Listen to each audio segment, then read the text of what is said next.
دوست باشید، اتفاق باشید. شکرانه همین دولت کنید، شکرانه همین سرزمین کنید. شکرانه کنید که چنین وطن عزیز و محبوب دارید.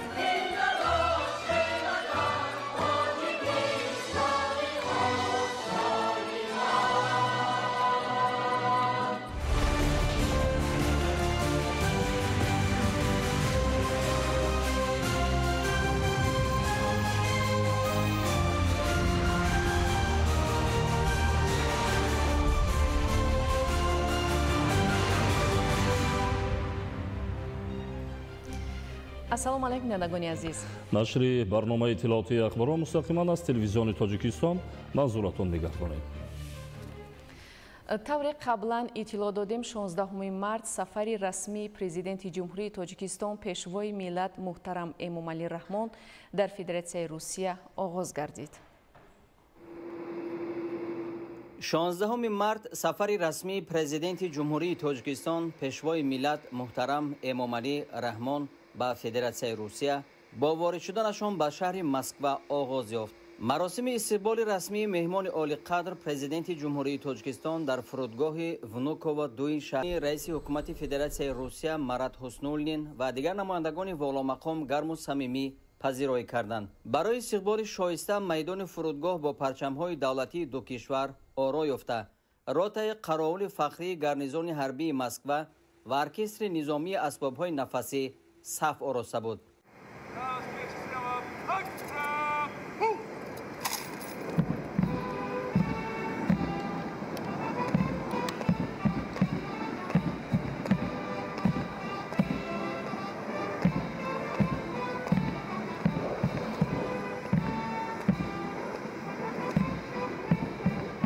Почетный караул от войск Московского территориального гарнизона в честь вашего прибытия в столицу Российской Федерации, города-героя Москву, построен начальник почетного караула капитан Звонков.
17 март сафари расмии президенти ҷумҳурии тоҷикистон пешвои миллат муҳтарам эмомалӣ раҳмон ба Федератсияи Русия бо гузоштани гулчанбар бар пояи оромгоҳи сарбози номаълум оғоз гардид. дар маросими гулчанбаргузорӣ дар боғи Александр қаровули фахрӣ ва оркестр саф ороста буд.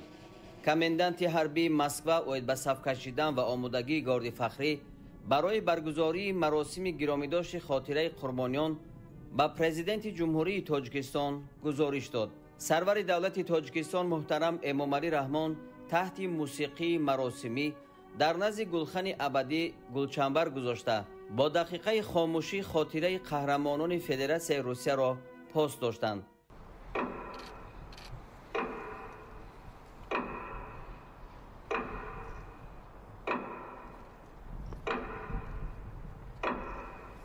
сипас баъд аз садоҳои бонг ва дақиқаи хомӯшӣ суруди миллии ҷумҳурии тоҷикистон иҷро гардид. баъд аз анҷоми маросими гулчанбаргузорӣ бо қадамзании мутантан аз назди президенти тоҷикистон муҳтарам эмомалӣ раҳмон ва иштирокдорони маросим қаровули фахрӣ гузашти низомӣ анҷом дод. дар ин маросим сарвари давлати тоҷикистонро намояндагони воломақоми ҳукумати Федератсияи Русия ҳамроҳӣ намуданд. баррасии масоили ҳамкории Тоҷикистону Русия дар мулоқоти хосаи сарони давлатҳо муҳтарам эмомалӣ раҳмон ва муҳтарам Владимир Путин оғоз гардида дар вохӯрии васеъ бо иштироки ҳайатҳои расмии ду кишвар идома ёфт. масъалаҳои калидии муносибатҳои ду кишвар ва мавзӯъҳои мубрами минтақавию байналмилалӣ ба таври муфассал муҳокима гардиданд. Уважаемый Эмомали Шарипович, рад вас приветствовать в Москве. И прежде чем начнем беседу, хотел бы вас поздравить, и всех таджикистанцев с наступающим праздником Навруз 21 марта, по-моему. Хочу пожелать вам и всем нашим друзьям в Таджикистане всего самого доброго, каждой семье. 2 марта у вас прошли выборы, и партия, которую вы возглавляете, одержала убедительную победу. Еще раз подтверждает, что народ Таджикистана вас поддерживает. Мы очень надеемся на то, что и ваш курс на добрососедские, дружеские отношения стратегического партнерства между Таджикистаном и Россией тоже находит поддержку у граждан республики. Надеюсь, я уверен, что мы продолжим совместно работать именно в таком ключе. Мы ждем вас в Москве 9 мая. Мы с вами договаривались об этом, вы наше приглашение приняли. 9 мая на участие в мероприятиях торжественных по случаю 80-летия победы в Великой Отечественной войне.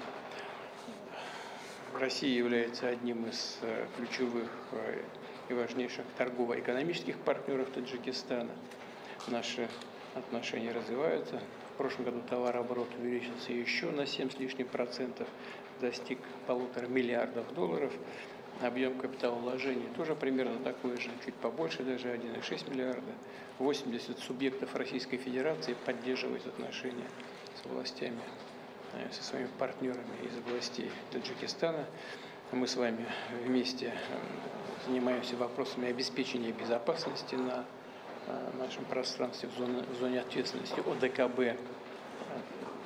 Таджикистан активно работает в организации. И сегодня у нас намечается подписание соответствующих документов, в том числе и по этому направлению. Мы очень рады вас видеть.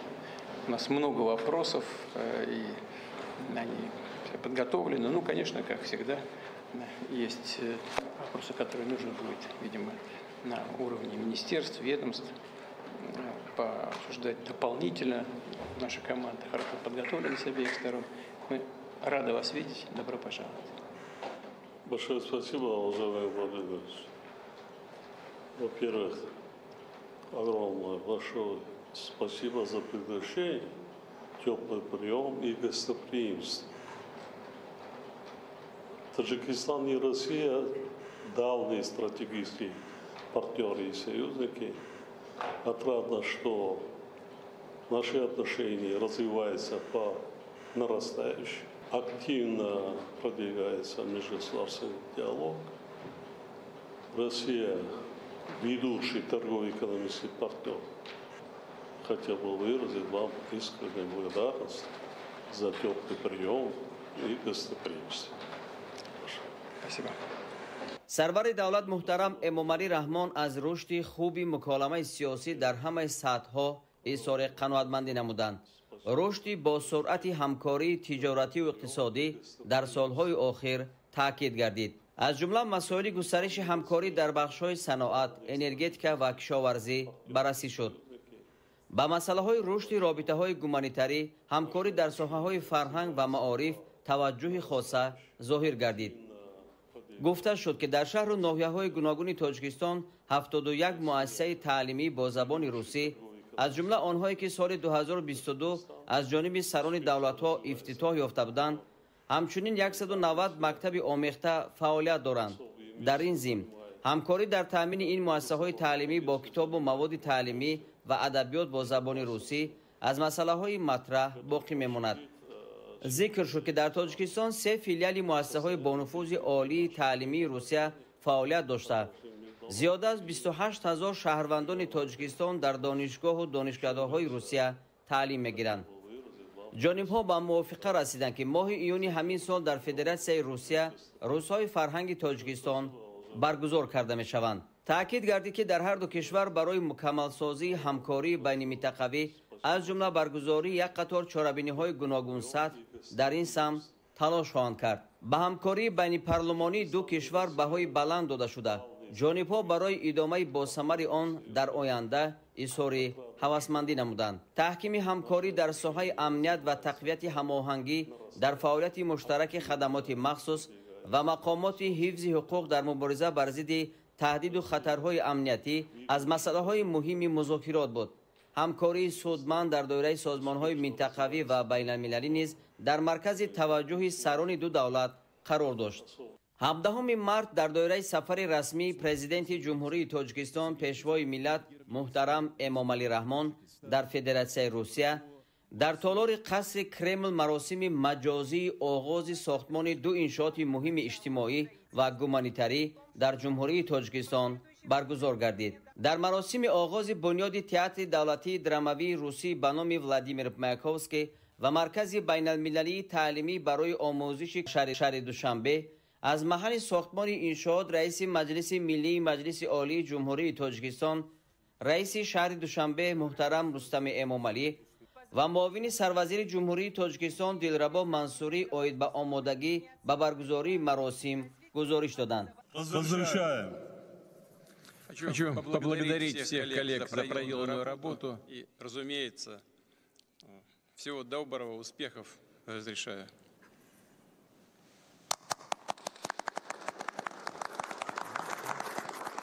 бо розигии сарони давлатҳои муҳтарам Эмомалӣ Раҳмон ва муҳтарам Владимир Путин барои бунёди театри давлатии драмавии русӣ ба номи Владимир Маяковский ва маркази байналмилалии таълимӣ барои омӯзиши кӯдакони болояққат дар шаҳри Душанбе санги асос аз ҷониби раиси Маҷлиси Миллии Маҷлиси Олии Ҷумҳурии Тоҷикистон, раиси шаҳри Душанбе муҳтарам Рустами Эмомалӣ ва дигар шахсони масъули ду ҷониб гузошта шуд. сарони ду давлат ва дигар ҳозирин маросими гузоштани санги асоси ин ду иншооти муҳими соҳаҳои фарҳанг ва маорифро дар мониторҳои калон дар қасри Кремл мушоҳида намуданд. қобили зикр аст, ки оғози сохтмони ин ду иншоот боз як нишонаи тавсеяи бомароми робитаҳои гуманитариву фарҳангии Тоҷикистону Русия мебошад. пас аз анҷоми музокироти сатҳи олӣ дар ҳузури президенти ҷумҳурии Тоҷикистон муҳтарам Эмомалӣ Раҳмон ва президенти Федератсияи Русия муҳтарам Владимир Путин санадҳои нави ҳамкорӣ ба имзо расид.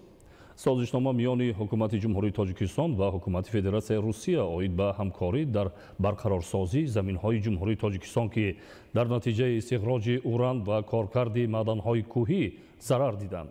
созишнома миёни вазорати саноат ва технологияҳои нави ҷумҳурии Тоҷикистон ва вазорати саноат ва савдои Федератсияи Русия оид ба ҳамкорӣ дар соҳаи саноат. созишнома байни ҳукумати ҷумҳурии Тоҷикистон ва ҳукумати Федератсияи Русия дар бораи таъсиси парки саноатӣ дар ҳудуди ҷумҳурии Тоҷикистон برنامه شریکی استراتژی میان وزارت مدافع جمهوری تاجیکستان و وزارت مدافع فدراسیون روسیه در ساحه حربی برای سالهای 2026 2030 و نقشه عملی آن برای سالهای 2026 2028. یادداشت تفاهم میان بانک ملی تاجیکستان، وزارت مالیه جمهوری تاجیکستان و بانک مرکزی فدراسیون روسیه، وزارت مالیه فدراسیون روسیه اید به همکاری در سمت بلند برداشتن سطح سوادناکی مالیوی اهالی.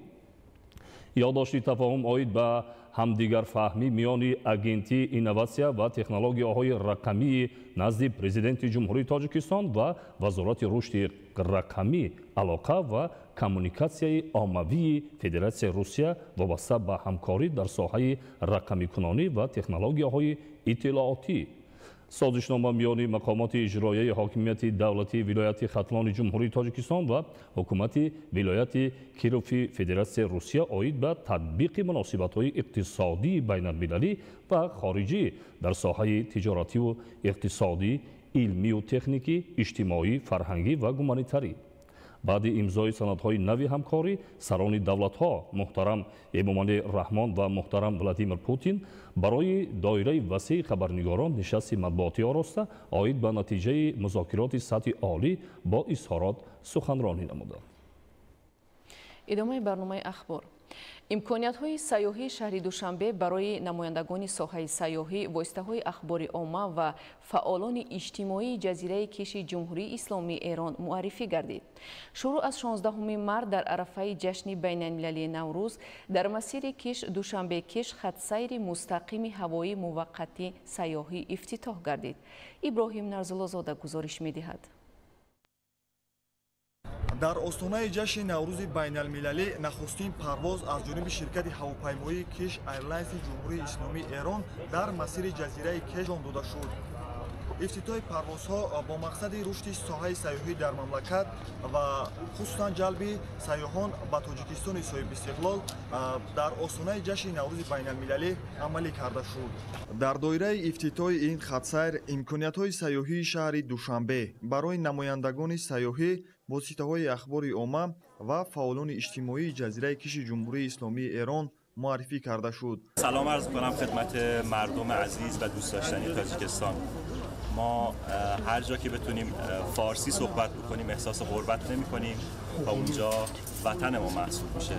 خوشحالیم که برای اولین بار پرواز مستقیم از جزیره زیبای کیش به شهر زیبای دوشنبه اتفاق و تشریف بیارن از هوای بسیار زیبا و متفاوت با کشور شما. دوشنبه شهری مفتون کننده است که در همه فصلهای سال سرسبز و گلپوش است. تمام گوشه و کنار پایتخت مملکت را گلهای نظرربا با طرحهای گوناگون زیبا و پرجلو نموده است. در مرکز پایتخت باغ استاد رودکی و نزد مجسمه اسماعیل سامونی گلگشت‌های نو و جالب دقت بنیاد گردیده. آنها با نقش و نگارهای ملی با گلهای موسمی آرا داده شدند. نخست میهمانان از مجسمه شاه اسماعیل سامونی دیدن کردند. موضع مذکور یکی از سرتماشابین‌ترین مرکزهای فراغتی در شهر دوشنبه میباشد که همروزه شماره زیادی ساکنان و مهمانان با آن برای سیر و سیاحت تشریف می‌آورند. من مهدی اعتمادفرد هستم، در جزیره کیش زندگی می‌کنم.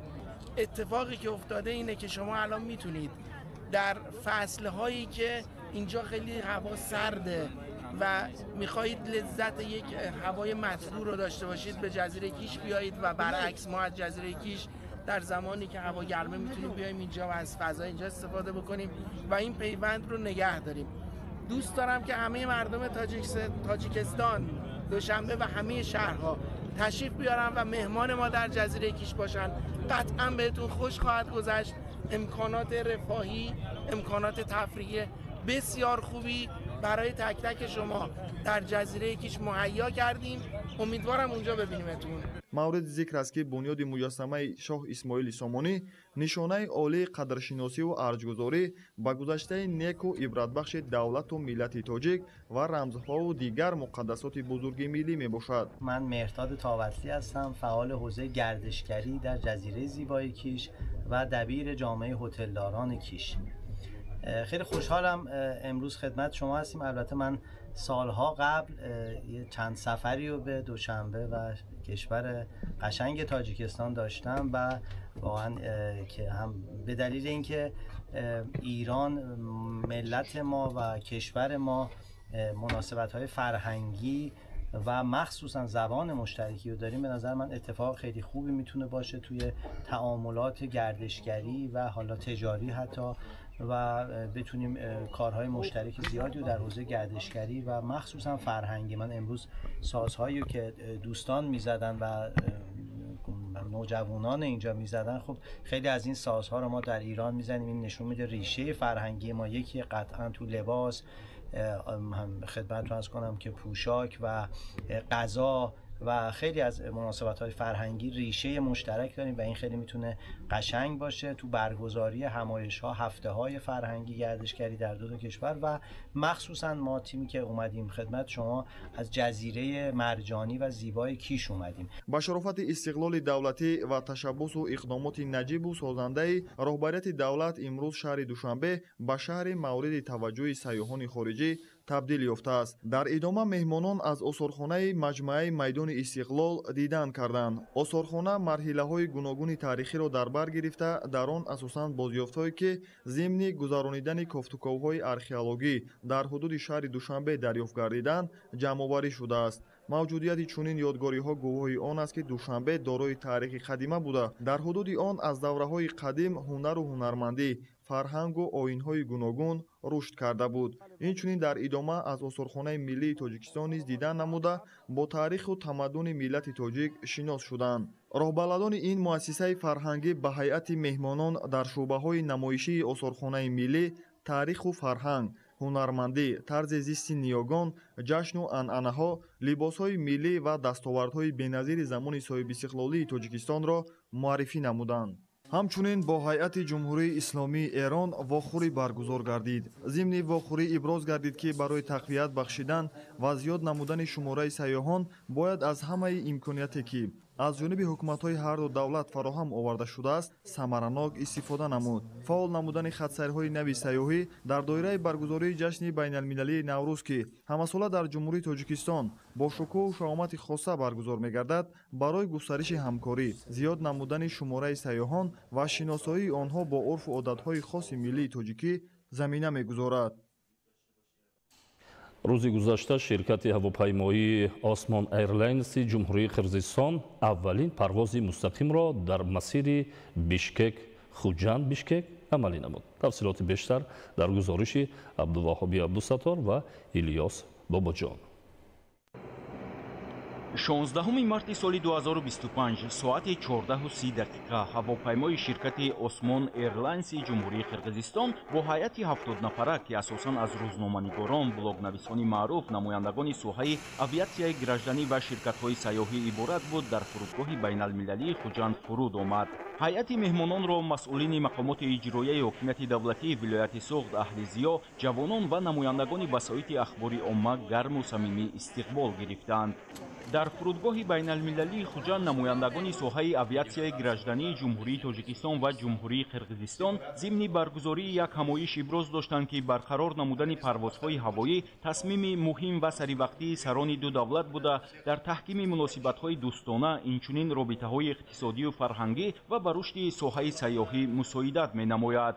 дар доираи ифтитоҳи хатсайри ҳавоии Бишкек Хуҷанд Бишкек барои намояндагони воситаҳои ахбори омма ва блогнависони маъруфи Қирғизистон имкониятҳои сайёҳии вилояти Соғд муаррифӣ карда шуд. меҳмонон ба имкониятҳои сайёҳатию табобатии осоишгоҳи Баҳористон воқеъ дар соҳили баҳри Тоҷик таваҷҷӯҳи бештар зоҳир намуда, бо гирифтани аксу навор ин зебогиҳоро дар расонаҳои Қирғизистон тарғиб мекарданд.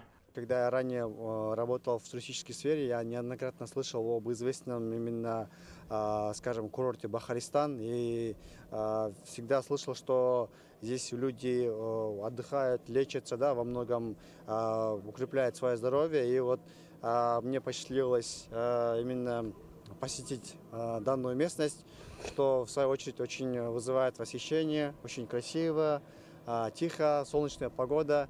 تأکید گردید که تقویت همکاری‌ها در همه سمت و ساحه‌های بین تاجیکستان و قرقیزستان با اراده سیاسی سران دو دولت به عمل آمده، چنین تصمیم‌گیری‌ها پیش از همه به منفعت مردم هر دو کشور میباشد و بازدید روزنامه‌نگاران و بلاگ‌نویسان تاجیک و قرقیز از کشورهای همدیگر ثمره چنین اقدامات است. بسیار خوشحال شدم که تاجیکستان و قرقیزستان یا مرزشان باز شد. این یعنی بسیار خوبش است. یعنی در اینجا میاییم، مثلا تاجیکستان میاییم، از تاجیکستان با قرقیزستان میاییم، خوشحال هستیم. امروز با خوجند آمدم. خوجند بسیار شهر زیبایی بوده. حالی هم در بهارستان هستیم، کورورت بهارستان. اینجا بسیار زیبا بوده. این قسم کورورت ها و قرقیزستان هم است. این بسیار کلان بوده. خوشحالی میگم همو دوستی ما قرقیز تاجیک با همدیگر باشه، با پیش باشه. Бисёр خوشحال هستیم. Очень прекрасно, что у нас появилась такая возможность прилететь к вам в гости. Недавно мы встречали самолет из Душанбе. Тоже приезжали наши коллеги из Душанбе. Тоже был такой радушный прием, который мы организовали. Город очень красивый. И вот эта местность, кстати, очень похожа на наше озеро Иссык-Куль, которое находится в Иссык-Кульской области. Поэтому спасибо, что нас очень так хорошо встретили. И добро пожаловать в Кыргызстан. Будем очень рады. قصر محتشم ارباب که در تاریخ نوین تاجیکستان صاحب استقلال مقامی خاص دارد، دیدنش برای روزنامه‌نگاران و بلاگ‌نویسان قرقیزستان جالب بود. درباره تالار اساسی و آثارخانه تاریخی این قصر محتشم برای مهمانان معلومات مفصل منظور گردید. моро мардуми дӯсту ҳамсоя гарму самимӣ истиқбол гирифтанд. ҳоло дар қасри арбоб ҳастем. ба мо оид ба давраҳои таърихии кишвари шумо маълумоти бештар манзур карданд. ҳамчунин аз дастовардҳои замони истиқлоли тоҷикистон ки дар ин осорхона муаррифӣ шудааст огоҳӣ бештар пайдо кардем. ташаккур барои меҳмоннавозии сатҳи баланд. меҳмонон аз қирғизистон бо шиносоӣ аз санъати миллии меъмории тоҷик ба монанди кандакорӣ, наққошӣ, кундалкорӣ, гаҷкорӣ, коркарди бадеии чӯбу санг, кошинкорӣ, буриш ва ғайра ки дар иншооти қалъаи таърихии хуҷанд ба таври васеъ истифода гардидааст, ба ҳунари волои ҳунармандону устуҳои чирадасти тоҷикистон баҳои баланд доданд. Очень много красивых мест мы увидели. Музей, вот сейчас мы находимся во дворце. Очень красивое место. Ходжент красивый город. Спасибо большое за теплый прием. Мне очень город очень понравился. ҳамзамон дар ҳудуди қалъаи таърихии хуҷанд меҳмонон аз хонаву ҳавлиҳои қадима ва растаҳои ҳунармандӣ дидан намуданд. хонаву ҳавлиҳо асосан мансуби табақаи коргар, тоҷиру ҳунарманд ва дигар қишри ҷомеаи мадании шаҳр буда, анъанаҳои қадимаи шаҳрнишинӣ дар хуҷанд ба меҳмонон муаррифӣ карда шуд. ضمن معرفی این انشاءات محتشم تاریخی تاکید گردید که در زمان صاحب استقلالی با تشبث و ابتکارات پیشوای ملت محترم امام علی رحمان هنرهای مردمی احیا و برای فعالیت هنرمندان شرایط مساعد فراهم آورده شد که یکی از نمونه‌های برجسته آن بنیاد و تشکیل رسته‌های هنرمندی در قلعه تاریخی خوجند است. سفر سیاحتی مهمانان از قرقیزستان در ولایت سوغدی تاجیکستان خوش و خاطرمان انجام یافت. عبدالوهاب عبدالستار، الیاس باباجان، ولایت سوغد، اخبار.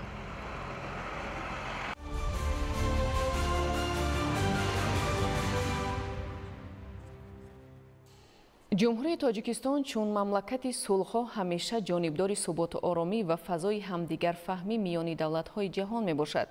дар ин замина дар муассисаи давлатии китобхонаи шаҳрӣ ба номи Абулқосим Лоҳутӣ бо иштироки намояндагони ҳизби халқии демократии тоҷикистон, олимон ва адибон ҳамоиши илмӣ доир ва робитаҳои дӯстии ҷумҳурии тоҷикистон ва ҷумҳурии қирғизистон доир шуд.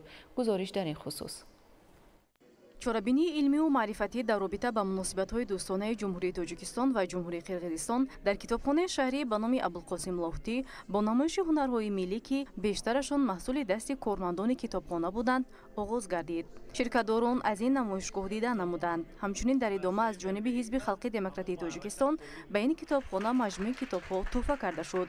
дар кори ҳамоиш роҳбарияти ҳизби халқи демократии тоҷикистон, шоирону олимон, намояндагони кумитаи иҷроии ҳизби халқи демократии тоҷикистон дар ноҳияи Фирдавсӣ иштирок ва суханронӣ намуданд. Ин ҳамоиш хусусияти ба худ хос ва барҷаставу фарқкунанда дошт, зеро дар он бо эҳсоси фараҳу шодӣ ва ифтихору сарфарозӣ аз тадбирандешии судманду иқдоми неку созандаи президенти ҷумҳурии Тоҷикистон муҳтарам Эмомалӣ Раҳмон ҷиҳати аз нав ба роҳ мондани робитаҳои дӯстиву ҳамгироӣ ва ҳамкориҳои судманд миёни мардуми тоҷику қирғиз, рафоқату ҳамдилии ду ҳамсояи наздик сухан гуфта шуд. Зеро имрӯзҳо хурсандии ду миллати ҳамсарҳаду бо ҳам бародар ҳаду канор надорад. чун баъд аз чанд соли маҳдудият дубора бо талошҳои сулҳхоҳонаи ду роҳбари нексиништ, муносибатҳои дӯстонаи ду мардуми ба ҳамқарин аз нав дар сатҳу сифати нав роҳандозӣ шуд. дар ҳамоиш арз шуд ки тоҷикон мардуми фарзонаву поктинат буда баробари рушди фарҳангу адабиёт аз давраҳои қадим то ба имрӯз бо мардумони гуногун робитаҳои зичи дӯстона доранд ва ҳамеша аз дӯстиву ваҳдат ҷонибдорӣ карда кӯшиш мекунанд ки дар фазои сулҳу салоҳ ва якдиливу бародарӣ умр ба сар баранд ва бо ҳамсояҳои наздики хеш бо эҳтиром муносибат мекунанд ва рафоқатро ҳамчун намунаи неку волои ҳамбастагӣ азизу муқаддас мешуморанд. дар ҳамин асос тоҷикон бо ҳамсояҳои наздики худ бахусус бо халқи бародари қирғиз дӯстии мустаҳкам доранд. ҷои таъкид аст ки мардумони ду кишвар дар бисёр лаҳзаҳои баду неки ҳаёт бо ҳам буда дар ҳама ҳолат дӯстию бародариро пост дошта якдигарро иззату эҳтиром ва қадрдонӣ мекунанд. ҳамин гуна муносибатҳои неку беназир ба шарофати шахсиятҳои барҷастаи миллат чун сарвари хиратманду дурандеши кишвар муҳтарам Эмомалӣ Раҳмон боз ҳам устувор гардида дӯстию рафоқат, эҳтирому муҳаббат миёни ин ду мардум давомдору поянда хоҳад монд, таъкид шуд дар идомаи ин ҳамоиш. идомаи ахбор. ҷашни байналмилалии Наврӯз аз ҷумлаи қадимтарин оинҳои суннатӣ ва беназиртарин анъанаи миллии тоҷикон буда дар худ тамоми шукӯҳ азамати фарҳангу тамаддуни кӯҳани моро таҷассум менамояд. шарҳи бештар дар таҳияи Мансури Ҷалол. шукӯҳу шаҳомати ҷашни байналмилалии Наврӯз дар шаҳри Душанбе эҳсос мегардад. шоми 21 март дар майдони истиқлоли шаҳри Душанбе бахшида ба ҷашни байналмилалии Наврӯз карнавали наврӯзӣ бо шукӯҳу шаҳомати хоса доир мегардад. инчунин дар тамоми боғҳои фарҳангӣ фароғатии пойтахт барномаҳои рангини фарҳангӣ баргузор мегарданд. ҷашни байналмилалии Наврӯз дар тамоми қаламрави пойтахт, ноҳия, маҳалла ва шаҳракҳо тавассути барномаҳои пуршукӯҳи идона, баргузории барномаҳои ҳунарӣ бо ҳисси ифтихор аз ватандӯстию шукуфоии мамлакат ва арҷ гузоштан ба мероси пурғановати ниёгон таҷлил мешавад. наврӯз ва суннату оинҳои он як бахши муҳимтарини зиндагии мардуми мо аз давраҳои қадим то имрӯз мебошад. аз ин рӯ пост доштани наврӯз ҳамчун суннати аҷдодӣ барои ҳар яки мо амри ҳаётӣ ва рисолати муҳими миллӣ мебошад. дар даврони соҳибистиқлолии мамлакат ҷашни байналмилалии Наврӯз ҳамчун мероси фарҳанги миллӣ ва оини муқаддаси ниёгон мазмуну шукӯҳи тоза пайдо кард. президенти ҷумҳурии Тоҷикистон пешвои миллат муҳтарам Эмомалӣ Раҳмон ки яке аз нафаронест ки ин ҷашни мардумиро аз нав эҳё карду рушду нумӯ бахшид. тамаддуни ориёӣ ба инсоният ҷашнеро пешкаш сохтааст ки бар пояи меҳру садоқат ва хирату заковат бунёд шуда рамзи пирӯзии ақлу хират бар ҷаҳлу зулмат ба шумор меравад. яке аз сабабҳои асосии мақоми байналмилалӣ пайдо кардани Наврӯз ки 19 феврали соли 2010 бо қатномаи иҷлосияи 64-уми Маҷмӯаи умумии Созмони Милали Муттаҳид эълон гардид, дар ҷавҳараш инсондӯстиву таҳаммулгароӣ ва парастиши некиву накӯкорӣ доштани он аст. ҷаҳонӣ гардидани ҷашни байналмилалии Наврӯз аз шукӯҳу шаҳомат, таърихи қадима доштан ва аз ҷашни ҳамагон будани он дарак медиҳад. Наврӯз ки оғози зиндагии нав аст, аз замонҳои қадим ҳамчун ҷашни бедоршавии табиат, зиндашавии мавҷудот шинохта мешавад. идомаи ахбор. 17 март сафари расмии президенти ҷумҳурии Тоҷикистон пешвои миллат муҳтарам Эмомалӣ Раҳмон дар Федератсияи Русия анҷом ёфт. маросими гусели меҳмони олиқадр президенти ҷумҳурии Тоҷикистон дар фурудгоҳи Внуково-2 шаҳри Москва баргузор гардид. сарвари давлат муҳтарам Эмомалӣ Раҳмонро намояндагони боломақоми ҳукумати Федератсияи Русия гарму самимӣ гусел карданд. майдони фурудгоҳ бо парчамҳои давлатии ду кишвар оро ёфта ротаи қаравули фахрии гарнизони ҳарбии Москва ва оркестри низомии асбобҳои нафасӣ саф оростанд. баъди гузориши фармондеҳи ротаи қаравули фахрӣ ба меҳмони олиқадр дар ҳамин ҷо сурудҳои миллии ду давлат навохта шуд. маросими гусел бо гузаштани президенти ҷумҳурии Тоҷикистон муҳтарам Эмомалӣ Раҳмон аз назди ротаи фахрӣ ва эҳтиром ба парчами давлатии Русия ба поён расид. идомаи барномаи ахбор. соли сеюм аст ки дар доираи лоиҳа сохтмони роҳи автомобилгарди душанберо барои расидан ба ҳадафҳои нек афзун мегардонад. дар ҳамин доира 16 марти соли 2025 пас аз анҷоми охирин корҳои пармакунӣ ва таркишӣ нақби рақами 1 кушода шуд.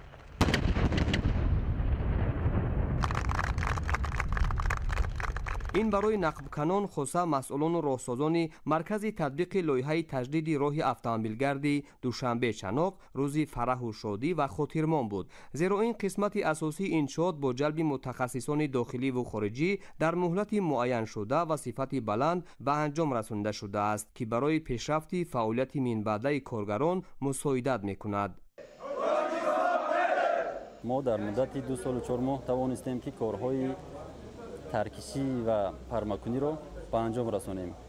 ин рӯз ҳамчун рӯзи таърихӣ дар Бадахшон боқӣ мемонад, ки нақби калонтарин дар Бадахшон бо дарозии 3388 метр ҳаст. ин шабу рӯз барои вусъати корҳои боқимонда дар нақби мошингузари рақами 1 зиёда аз 200 нафар машғули кор ҳастанд ва дар 3 баст фаъолият менамоянд. дарозии умумии ҳарду нақби мошингузари роҳи автомобилгарди Душанбе, Кулма, қитъаи қалъаи Хумб, Ванҷ, сарҳади ноҳияи Рӯшон 5200 метрро ташкил медиҳад. ҳоло мувофиқи нақша дар нақби дигари иншоот корҳои арматурбандӣ ва сементасионӣ бо ҷалби коргарони маҳаллӣ идома дорад. боқимонда корҳои мумфаршкунӣ ва чароғонкунӣ нақб дар оянда пешбинӣ шудааст.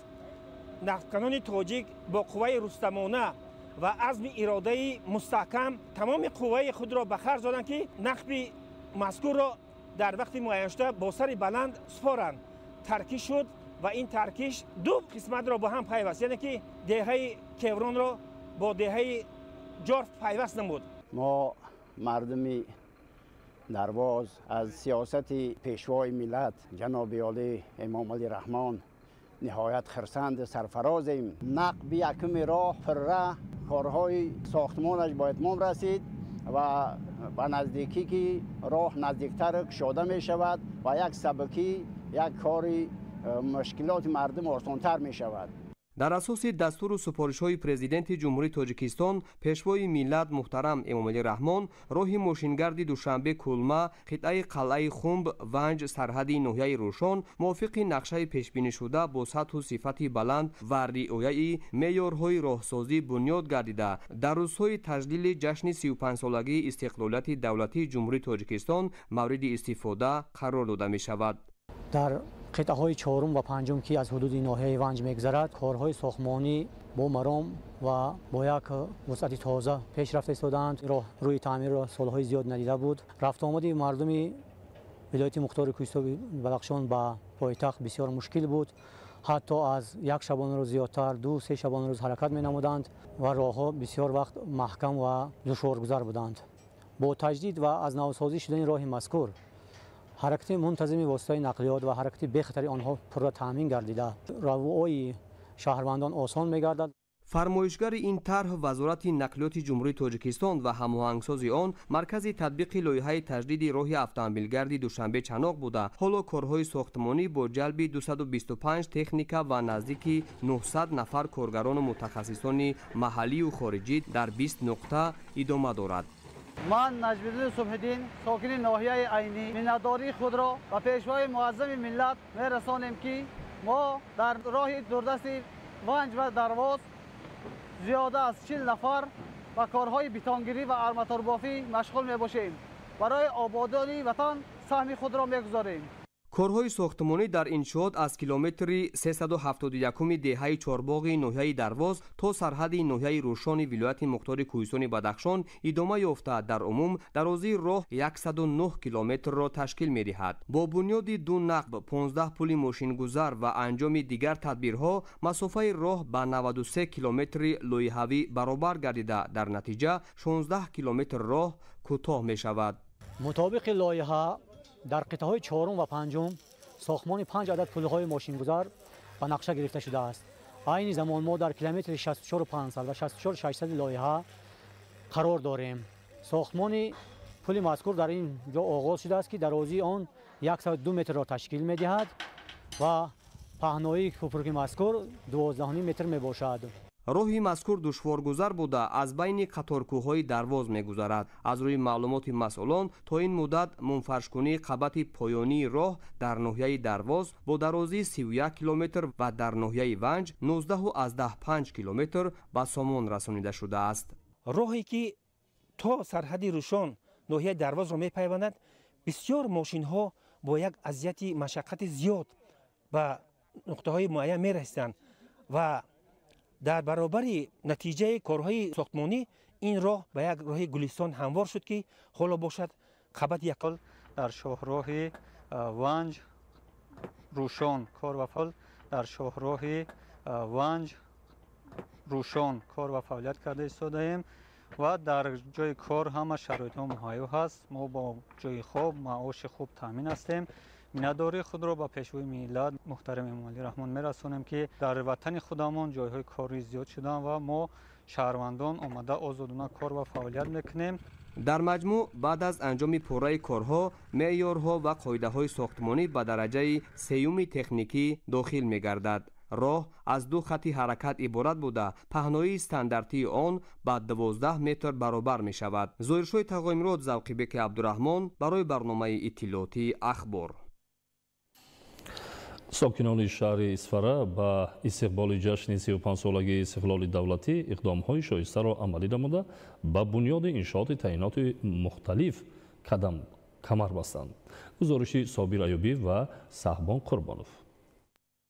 бо мақсади сазовор истиқбол намудани ҷашни 35-солагии истиқлолияти давлатии ҷумҳурии Тоҷикистон имрӯзҳо корҳои сохтмониву ободонӣ дар ҳама гӯшаву канори шаҳру диҳоти Исфара бо маром идома дошта кулли сокинони шарафманди он талош доранд то ҷашни мубораки миллиро бо натиҷаҳои назаррас истиқбол намоянд. дар ин раванд сокинони ҷамоати диҳоти Чоркӯҳ низ ба пешвози ҷашни таърихӣ дар корҳои ободониву созандагӣ саҳми арзанда гузошта тавассути ҷалби сармоягузории бахши хусусӣ сохтмони мактабу биноҳои иловагии таълимӣ, кӯдакистону муассисаҳои тиббӣ ва марказҳои савдову хизматрасонӣ идома дорад.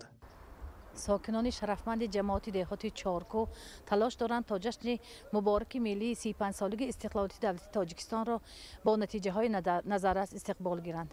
бо ин мақсад дар ҳама гӯшаву канори деҳоти мо корҳои сохтмони ободонӣ бо маром идома дошта имрӯзҳо бунёди парчами давлатӣ, муассисаҳои таълимӣ, ду кӯдакистон, бинои идораи хадамоти оташнишонӣ нусрати тоза гирифта истодааст. боиси қаноатмандист ки дар густариши бунёдкориҳо برای آبادانی دیار خرد بزرگ و خاص از صاحبکاران سخاوتپیشه پیشه دیار سهم نظارت میگذارند. با اقدام صاحبکاران آبادگری جماعت سال روان نیز در قلمرو دهات آبادانی و منفرش‌کنی در کوچه ها ادامه خواهد یافت. نیت دارم که عملهای سازنده آبادکارانه ادامه داده با سهم اهل جامعه چارکی عزیز ما با یک گوشه آباد دیار تبدیل خواهد یافت. дар густариши бунёдкориҳо ва аз ҷумла корҳои мунфаршкунӣ хоса саҳми сокинону соҳибкорони маҳаллӣ назаррас арзёбӣ мешавад. дар маҳаллаи Тагибора сокинон тасмим гирифтанд ки бо мақсади беҳтарсозии шароити таълиму тарбияи хонандагон тариқи ҳашар дар назди муассисаи таҳсилоти миёнии умумии рақами 79 бинои иловагии таълимӣ барои 240 ҷои нишаст ва толори варзиширо бунёд намоянд. ҳоло дар ин ҷо корҳои сохтмонӣ бо суръат ҷараён дошта бинои нави таълимӣ дар арафии соли нави хониш мавриди баҳрабардорӣ қарор дода хоҳад шуд. این محلی ما محلی نوبنیاد است. ما در اینجا با دستجمعانه با یک مکتب مثلا مکتب رقمی تحصیلاتی نمره 79 چقدر که بچه‌های خود ما تحصیل میکنند اینجا ما با دستجمعانه همین یک بنای علاوگی آباد کرده شده که فرزندای ما همین مکتب تحصیل نماید و با به وطن خودمان دل گرم کتی خدمت کنند. در عرفه جشن بزرگ ملی مردم شریف اسفره با وسعت کارهای آبادانی در هر یک محل اهالی نشین شهرک و دهات و کارخانه و مؤسسه ها جهت دارند که این شهری باستانی باز هم رشد و ترقی و زیبا و آراسته گردد. صابر ایوبی، صاحبان قربانov، شهر اسفره، اخبار.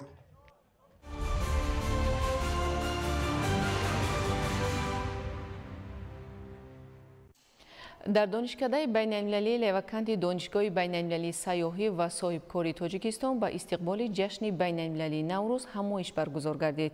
توجه نمایید. نوروز یکی از جشن‌های قدیم و دوست داشتنی ملت تاجیک به حساب می‌رود که ساکنان مملکت همساله آن را با آمادگی و دستاوردهای نیک و نظررس مهنتی استقبال می‌گیرند. این جشن با شکوه ملی را استادان و دانشجویان دانشکده بین‌المللی لوکانت دانشگاه بین‌المللی سیاحی و صاحبکاری تاجیکستان در شهر لوکانت در سطح بلند استقبال نمودند. در این روز تمام اشتراکچیان با ببر نمودن سر و لباس ایدانه ملی و بزمگاه نوروزی شکوه تازه بخشیدند. نخست مهمانان از نمایش دستاورد و هنرهای مردمی که خاص این عید اجدادی می باشد دیدن نموده بهر برگزاری چنین یک عید با شکوه اظهار منتداری نمودند. این جشن عمومی ملی برای خلق ما میراثی تاریخی به شمار می رود، زیرا آن از گذشتگان دورمان به ما یادگار مانده است. باعث افتخار است که در پاک و بی‌آلایش و بی‌گزم به نسل امروز رسانیدن این سنت بسیار گرامی تاریخی سهم فرزندان فرزانه ملت تاجیک بی‌نظیر می باشد. نخست مسئولین دانشکده ضمن سخنرانی اظهار داشتند که ارجگذاری به سنت و عنعنه‌های ملی این از مهر و صداقت به وطن و ملت تمدن آفر ما تاجیکان محسوب یافته برگزاری چنین چاره‌بینی‌ها نیز از درک بلند مهنت دوستی هموطنان بشارت می‌دهد. تاکید کردن به مورد است که نوروز جشن فرارسی بهار نازنین، زنده‌شوی طبیعت، آغاز کارهای دهقانی، ایام برابرشوی شب و روز بوده طی سالهای پایداری استقلالیت دولتی در کشور با تشبث پرزیدنت جمهوری تاجیکستان محترم امامعلی رحمان مقام بین‌المللی را صاحب گشت و اکنون در جهان آن را با رعایت سنت و عنعنه‌های نیاگان ما تجلیل می نمایند. دیگر برآمدکنندگان ضمن سخنرانی خود بیان داشتند که واقعا هم نوروز با آب و خاک، مرز و بوم و روح تمدنساز نیاگان ما پیوند ازلی داشته رسم و آیین‌های آن رمزهایی دارند که از زمانهای باستانی تا امروز روزگار مردم فرهنگی و آبادگر و انسان دوست و تحملگرای ما را همراهی می‌کند. قابل تذکر است که مقام جهانی را صاحب شدن نوروز هم امروز در شرایط جهانی شوی پروبلم‌های بشری تمام مردم سیاره را به انجام عمل‌های عالی انسانی راهنمون می‌سازد. از همین جاست که فلسفه معنوی نوروز در اجرای سه رکن مهمترین اخلاقی پندار نیک، گفتار نیک و رفتار نیک تجسم یافته است. در قسمت دیگر با یک زمره مهمانان و اشتراکداران چاره‌بینی ایدانه از جانب رهبریت دانشکده بین‌المللی لوکانت دانشگاه بین‌المللی سیاحی و صاحبکاری تاجیکستان با سپاسنامه و افتخارنامه‌ها قدردانی کرده شدند. در فرجام چاره‌بینی از جانب دانشجویان دانشکده برنامه فرهنگی ایدانه با سرود و ترانه‌های دلاشوب پیشکش اهل حاضرین کرده شد. امروز در باغ فرهنگی فراغتی نوروزگاه شهر دوشنبه در دایره اقدام جمهوریوی تاجیکانه می‌باشیم. آموزگاران و خوانندگان پایتخت با روحیه بلند وطن دوستی و افتخار از فرهنگ و تمدن عالم شمول خویش لباس اطلس و ادرس و چکن به بر نموده در این اقدام فعالانه اشتراک نمودند. گزارش در این خصوص. امروز در باغ فرهنگی فراغتی نوروزگاه شهر دوشنبه در دایره اقدام جمهوریوی تاجیکانه می‌پوشیم آموزگاران و خوانندگان پایتخت با روحیه بلند وطن دوستی و افتخار از فرهنگ و تمدن عالم شمول خویش لباس اطلس و ادرس و چکن به بر نموده در این اقدام فعالانه اشتراک نمودند. باید گفت که لباس ملی یکی از رکن‌های فرهنگ ملت به شمار رفته یادگاری از گذشتگان است. تاریخ گواه است که زن مادر تاجیک در همه دور و زمان پاسدار آیین و عنعنه‌های مقدس ملت بوده است. اینچنین یکی از نشانهای اساسی فرهنگ و تمدن ملت‌های مختلف دنیا لباس ملی است. به خاطر حفظ و نگهداشت فرهنگ اجدادی و ترغیب لباس ملی امروزها در سراسر جمهوری اقدام تاجیکانه می‌پوشیم برگزار می‌گردد. ما امروز در فستیوال آزمون تاجیکانه می‌پوشیم با گلدختران مؤسسه تحصیلات میانه عمومی رقم 94 در نوروزگاه پایتخت حاضر شده ایم. ما افتخار از آن می‌کنیم که با دستگیری‌ها و غمخوری‌های پدرانه پیشوای معظم ملت اساسگزار صلح و وحدت ملی محترم امام علی رحمان در جمهوری ما عنعنه‌های ملی، احیای لباس‌های ملی از نو بر رسمیت درآمده ایستاده است. ما فخر از آن کنیم که در گذشته تاجیکان ما با یک قطار سنت‌های ملی خود در بین مردم آریایی معرفی‌گر ملت خود بودند. این عنعنه در شهر دوشنبه با مقصد ارج‌گذاری با عنعنه‌های ملی در روحیه احساس وطن دوستی و خویشتن‌شناسی ملی تربیت نمودن دانشجویان، اینچنین بلندبرداشتن حس زیبایی پرستی زنان و دختران و ترغیب لباس‌های ملی دور از فرهنگ بیگانه بهر معرفی لباس اطلس، ادرس، چکن، آوچه و دیگر لباس‌های ملی برگزار شد. در این روز آموزگاران، خوانندگان با لباس‌های ملی به سیر و گشت برآمده لباس‌های ملی تاجیکانه را معرفی نمودند. در این جا لباس‌های خودمان را نمایش می‌دهیم و چنانه که می‌بینید گلدختران تاجیک ما همه با لباس‌های ملی، لباس اطلس و چکن به بر نموده به اینجا حاضر شدند. ما نسل نورس افتخار از آن داریم که در چنین دولت آباد و آزاد و ملت تاجیک با رسم آیین‌های خود می‌فخرد.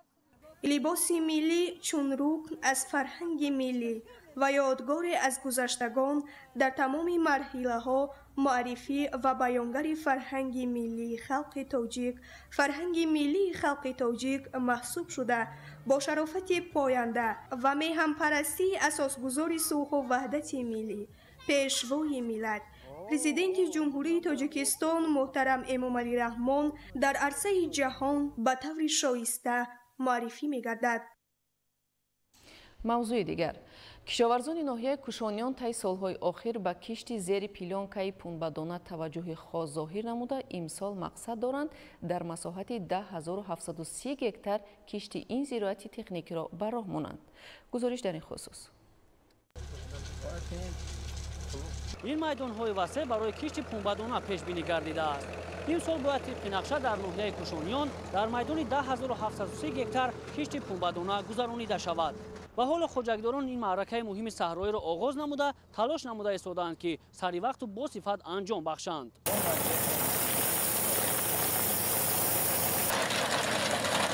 кишоварзони ноҳияи кушониён барои саривақт анҷом додани маъракаи кишти пунбадона қаблан омодагии ҳамаҷониба дида ин тадбирро дар хоҷагиҳои деҳқонӣ ва кооперативҳои истеҳсолӣ вусъат мебахшанд. ин маъракаи муҳими саҳроӣ дар кооперативи тиҷоратии шаҳроми ҷамоати деҳоти навбаҳори ноҳия анҷом дода шуд ки танҳо дар ин хоҷагӣ дар масоҳати 33 гектар кишти зери ҳарири полиэтиленӣ гузаронида шуд. дар ҳудуди ҷамоати деҳоти мазкур дурнамои кишти пунбадона 1377 гектарро дар бар гирифта аз ин 400 гектари он кишти зери плёнка дар назар дошта шудааст. барои анҷоми ин тадбир техникаву тухмиҳои хушсифат ва озмудашуда омода карда шуда раванди ин маъракаи муҳими саҳроӣ бо вусъат идома дорад.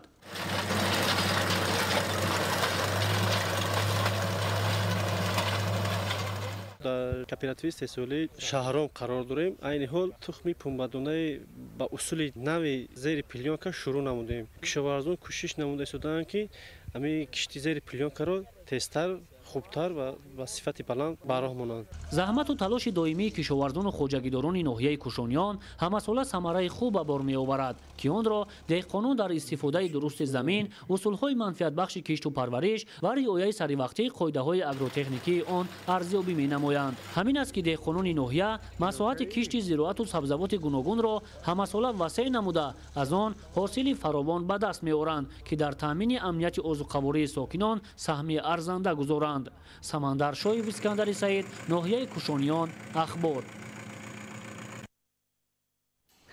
бо назардошти истифодаи мақсадноки замин ва самаранокии он, заминҳои киш дар ҳудуди ноҳияи Синои шаҳри Душанбе аз рӯи тартиби кишти зироатҳои кишоварзӣ корбарӣ гардида, баҳри таъмини фаровонии дастурхони сокинони пойтахт тадбирҳои муассир андешида мешавад. бо такя ба таҷрибаи самараноки кишоварзӣ дар ноҳияи Синои пойтахт кишти картошка ҷараён дошта, замини майдони боғу тогзор низ истифода карда мешавад. шарҳи Фақриддини Муҳаммадюсуф. 633 гектар масоҳати умумӣ дар ҳудуди ноҳияи Синои шаҳри Душанбе 218 хоҷагии деҳқонӣ фаъолият мекунад ки дар ҳар яки он замин мақсаднок истифода гардида намудҳои гуногуни зироат баҳри таъмини фаровонии маҳсулоти кишоварзӣ парвариш мегардад. дар боғози корҳои сафедкунӣ, нармкунӣ, бехоша шакрдорӣро амалӣ кардем. ҳозир таҷрибаи самарабахши кишоварзӣ асоси фаровонҳосилӣ дар заминҳои кишшавандаи ҳудуди ноҳияи Синои пойтахт ба ҳисоб рафта дар ин самт тадбирҳои муассир амалӣ мешавад. баъди ба шаклдарории хушсифат ҳоло марҳилаи коркарди заминҳои қатори боғҳо ва ниҳолон ҷараён дорад. дар баробари ин дар тогзорҳо шинонидани ниҳолҳои сермаҳсул роҳандозӣ шудааст. ин ниҳол дар ҳудуди хоҷагӣ зиёда аз 5 гектар замин мо бунёд намудем. аз он ҷумла 1 гектар замин боғи ангур аст ва боқӣ монда боғи онҳо бошад, боғи ҳосилдиҳанда мебошад. масалан ниҳолҳои зардолу, ниҳолҳои себ, ниҳолҳои гелос мебошанд ки ҳосили фарони валасовараи онҳоро дар ҳудуди шаҳри Душанбе бо мақсади таъмин намудани бозии розухории мамлакат пешниҳод менамоянд. таҷрибаи самарабахши истифодаи замин дар хоҷагиҳои деҳқонии ноҳияи Сино омили фаровонҳосилӣ баҳогузорӣ гардида тамоми тадбирҳо бо истифода аз техникаи соавӣ тибқи талаботи кишоварзӣ амалӣ мешавад. хоҷагии деҳқонии Шоҳ Муҳаммад дар ин хоҷагӣ кишти картошка бо коркарди сифатноки замин дар масоҳати 1,5 гектар амалӣ карда шуд. дар умум майдони кишти картошка дар ҳудуди ноҳия то имрӯз зиёда аз 40 гектарро ташкил медиҳад. طبق دورنامه ساختار کشت زراعتی کشاورزی در میدان 55 گکتار کشت کارتوشکا رو به نقشه گرفتیم که عین زمان کشت کارتوشکا رو برای در خوجگی دهقانی نوحه سینا برای مانده ایستادند. خوجگیداران در میدان زیاده از 40 گکتار کشت کارتوشکا رو شناندند که کشت کارتوشکا جریان دارد. омӯзиши таркиби хок, интихоби тухмиҳои хушсифат ва кишти зироатҳо аз рӯи тартиби нақшавӣ ҳамин гуна дар хоҷагии деҳқонии ноҳияи Синои шаҳри Душанбе ҳамарӯза нишондодҳо ба қайд гирифта мешаванд. дар асоси дурнамои кишт ки дар ноҳияи Синои шаҳри Душанбе аз рӯи тартиби хос муайян шудааст, тадбирҳои кишоварзӣ мутобиқ ба талабот амалӣ мегардад. ин аст ки хоҷагидорон бо такя ба тавсияи мутахассисону олимони соҳа кишти зироатро амалӣ намуда ба натиҷаҳои назаррас ноил мешаванд ки маҳсули он дар фаровонии бозори истеъмолӣ мусоидат мекунад. дар доираи нақшачорабиниҳо бо мақсади сарсабзу хурам намудани мамлакат ҳашарҳои ниҳолшинонӣ ташкил шуда дарахтони сояфкану ороишӣ ва ҳамеша сабз шинонида мешаванд. гузориши ҳамкоронамон дар ин хусус. шинонидани ниҳол ва бунёди боғу тогзор яке аз рукунҳои ҷашни наврӯзи байналмилалӣ мебошад, зеро гузаштагони миллати тоҷик дар арафаи ҷашни наврӯз ба корҳои кишоварзӣ ва хусус ба шинонидани ниҳол машғул мешуданд. ҷиҳати татбиқи саривақтии дастуру супоришҳои президенти ҷумҳурии Тоҷикистон, пешвои миллат муҳтарам Эмомалӣ Раҳмон ки дар паёми навбатӣ ба Маҷлиси Олии Ҷумҳурии Тоҷикистон дар самти ҳифзи муҳити зист, тоза нигоҳ доштани муҳити атроф, таъмини амнияти экологӣ ва кабудизоркунӣ баён доштанд, дар шаҳру ноҳияҳои мамлакат тадбирҳои муҳим роҳандозӣ мешаванд. бо ҳамин мақсад бо иқдоми корхонаи воҳиди давлатии роҳи оҳани Тоҷикистон дар шоҳроҳи Душанбе Ваҳдат Норак наздики 1 моҳ мешавад ки кормандони ин ниҳод рӯзҳои истироҳатӣ ва ҳашари дастаҷамона баромада 35,000 бех ниҳолҳои ҳамешасабз шинониданд.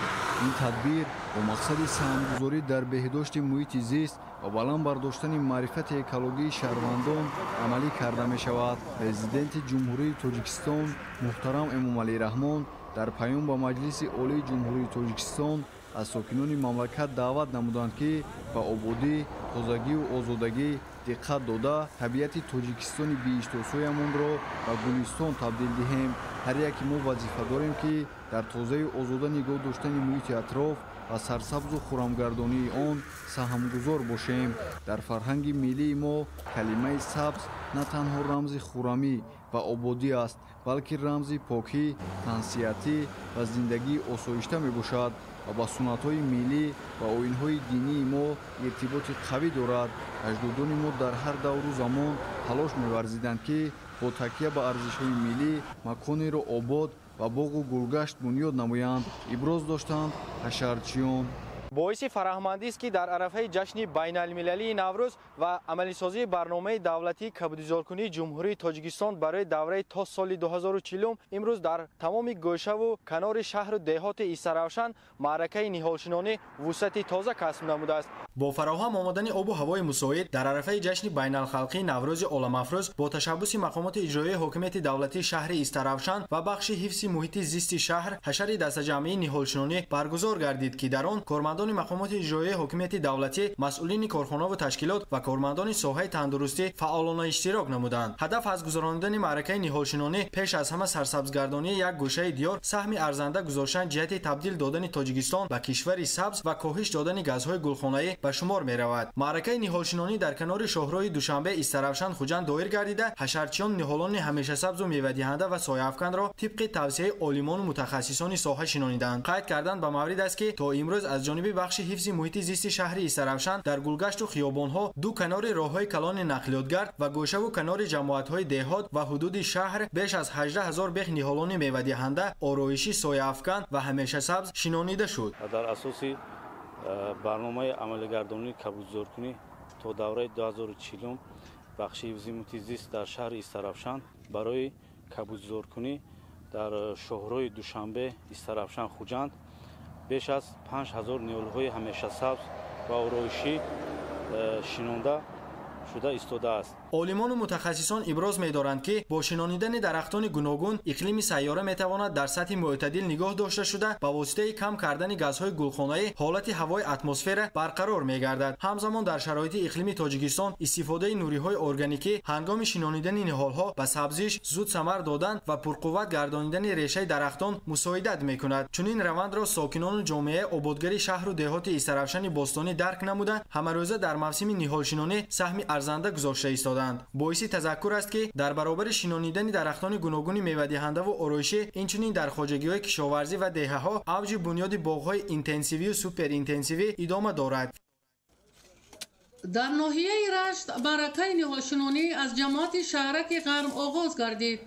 дар ин кори хайр садҳо нафар коргарону донишҷӯён, коргарони ташкилоту идора ва хоҷагии ҷангал ба ҳашар баромада, қадқади шоҳрои автомобилгарди Ғарм Навобод қариб 1000 беқ ниҳолони арча шинониданд, то сабзу хуррам намудани муҳити ин маҳалро таъмин намоянд. маъракаи ниҳолшинонӣ дар доираи татбиқи барномаи давлатии кабудизоркунии Ҷумҳурии Тоҷикистон барои давраи то соли 2040, инчунин иҷрои дастуру супоришҳои президенти Ҷумҳурии Тоҷикистон муҳтарам Эмомалӣ Раҳмон дар ҳудуди ҳамаи 14 ҷамоатҳои шаҳраку деҳоти ноҳия дар муҳлати пешбинишуда иҷро мегардад. зеро маъракаи ниҳолшинонӣ ва кабудизоркунӣ дар қиёс ба дигар минтақаҳои кишварамон ва минтақаҳои кӯҳистон дертар фаро мерасад. ин аст, ки аз рӯи нақшаи ситоди ноҳиявӣ дар ҳудуди ҷамоатҳои шаҳраку деҳот ва қадқади шоҳрои автомобилгарди байналмилалӣ, инчунин роҳҳои маҳаллӣ, ҳудуди ноҳияи Рашт шинондани 9000 беқ ниҳолони сояафкан, 5000 беқ ороишӣ ва 4500 беқ ниҳолони мевадиҳанда пешбинӣ шудааст, ки аз ин тадбир дар муҳлати пешбинишуда бо риояи қоидаҳои агротехникӣ ва сифати баланд анҷом дода шавад. ниҳолони арча асосан аз хоҷагиҳои ниҳолпарварии шаҳри Ваҳдат дастрас гардида, باغ‌های نو و برقرارسازی باغ‌های کهنه باشد از حساب نهالان خواجگی‌های دهقانی ناحیه رشت که سمت فعالیتشان به پرورش نهالان سیبوناک و مرود محلی روانه شده است بنیاد کرده می شود.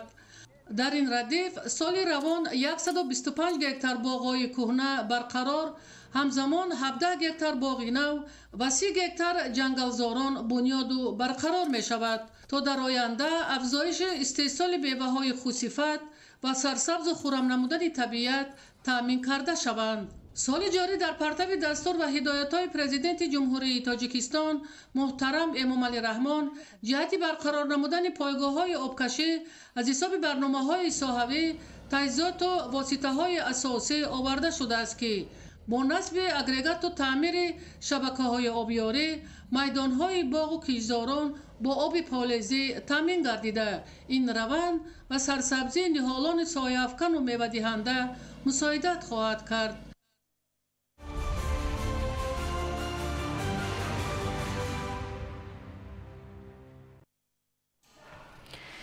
استراتژی ملی ارزیابی صفت تحصیلات در جمهوری تاجیکستان برای دوره تا سال 2044 برنامه دولتی می باشد که جهت تقویت دادن بخش ارزیابی صفت تحصیلات در کشور عملی گشته ایستاده است. این استراتژی ملی به تکمیل روند تعلیم روانه شده به تأمین صفت تحصیلات مساعدت می کند و برای اشتراک در ارزیابی بین المللی صفت تحصیلات زمینه می گذارد. در همین زمینه در شهر دوشنبه همایش علمی نظریوی برگزار گردید. توجیکستان جهت گزارش بر رقم کنونی ساحه‌های اقتصادی ملی برای تامین نمودن شفافیت مناسبت‌های اقتصادی و مالیوی تدبیرهای مهم می‌اندیشد. تطبیق سری وقتی تدبیرهای علاوه‌ای در 5 ساله منبعد به این روند وسعت بخشیده زمینه‌های حقوقی تکمیل می‌یابند و صنعت‌های دخلدار در سمت گزارش به اقتصاد رقمی قبول و عملی کرده می‌شوند. در همایش اشتراکداران با معروضه‌ها دایر به حالت کنونی و معماهای اقتصادی رقمی در جمهوری تاجیکستان، تنظیم حقوقی تجارت الکترونی، اهمیت تطبیق اینوواسی‌ها در کارخانه‌های صنعتی، اینوواسیا و تاثیر آن در جریان‌های فعالیت تشکیلات‌های قرضی، ذهن صنعی، دورنما و تطبیق آن برآمد نمودند. در همایش همچنین دایر به وسعت بخشیدن به روندهای اینوواسیونی و استفاده همه‌جانبه امکانیت‌های تکنولوژی رقمی در اقتصادیات اندیشه‌ها بیان گردید. اقتصاد رقمی پیش از همه این تشکیل فضای مساعد تجارت الکترونی، تشکیل انفراستراکچور الکترونی و بعد واسطه تکنولوژی معاصر مالیوی، تکنولوژی معاصر اقتصادی تطبیق نمودن آن برنامه‌ها، کانسپسی‌های دولتی که در ساحه‌های گوناگون نظام خواجگیداری عمل می‌کنند ارزیابی کرده می‌شود. ما هنوز سال 2017 کانسپسیای رشد اقتصادی رقمی در جمهوری تاجیکستان قبول گردید و امروز تمام کارخانه‌ها، تمام واحدهای ساختاری در حدود مملکت در دایره کانسپسیای قبول کرده فعال هستند و اجرا شدن آن نقشه چهاربینایی که در دایره این کانسپسیا تهیه شدن دوره به دوره راه اندازی گردیده شده است و من فکر می‌کنم که جمهوری تاجیکستان در آینده نزدیک همچون که از کشورهای دارای اقتصادی بلند رقمی است و اینوواسیا همچون نشان دهنده مهم ارزیابی کرده میشه. راه اندازی همایش با تحکیم همکاری بین نهادهای علمی، دولتی و بخش خصوصی برای تطبیق ثمراناک استراتژی ملی رشد استوار توسط استفاده تکنولوژی رقمی و اینوواسیونی مساعدت می‌نماید. تاکید شد که اعلان سالهای 2025-2030 سالهای رشد اقتصادی رقمی و اینوواسیا امکانیت‌های وسیع اینوواسیا را برای رشد آینده اقتصاد و جامعه توسط استفاده تکنولوژی‌های معاصر و ذهن صنعی مهیا می‌سازد. در زمان معاصر تطبیق تکنولوژی رقمی و اینوواسیا چون عنصرهای مهم بر رشد اقتصادی و اجتماعی مملکت مساعدت می‌نماید. نقش اینوواسیاها در تهیه و تطبیق استراتژی‌های رشد استوار و تقویت همکاری‌های بین‌المللی در ساحه علم و تکنولوژی معاصر خیلی مهم معنی داد می‌گردد. دانشگاه ملی تاجیکستان برای تطبیق هدف‌های 5 ساله رشد اقتصادی رقمی و اینوواسیا با مسائل عملی نمودن برنامه‌های نو تعلیمی، تحکیم همکاری با بخش خصوصی و شریکان بین‌المللی وابسته به تامین رشد تحقیقات علمی، گسترش سوادناکی رقمی و وسیع نمودن آموزش‌های دانش‌های عملی اهمیت خاص ظاهر می‌نماید. همزمان آماده نمودن کادرهای بلند اختصاص که با دانش‌های رقمی و اینوواسیونی مجهز می‌باشند از وظیفه‌های افضلیتناک دانشگاه عنوان شد. ظفر قیمزاده، بهادر قربان، مقصد دوشنبه اخبار. با مقصد جلب بیشتر داوطلبان در دانشکده تکنولوژیا و منیجمنت اینوواسیونی در شهر کلاب روزی درهای گشاد تشکیل شده. ختم کنندگان با امکانیت و روند تعلیم در دانشکده شناس شدند. گزارش رحمتعلی نصری.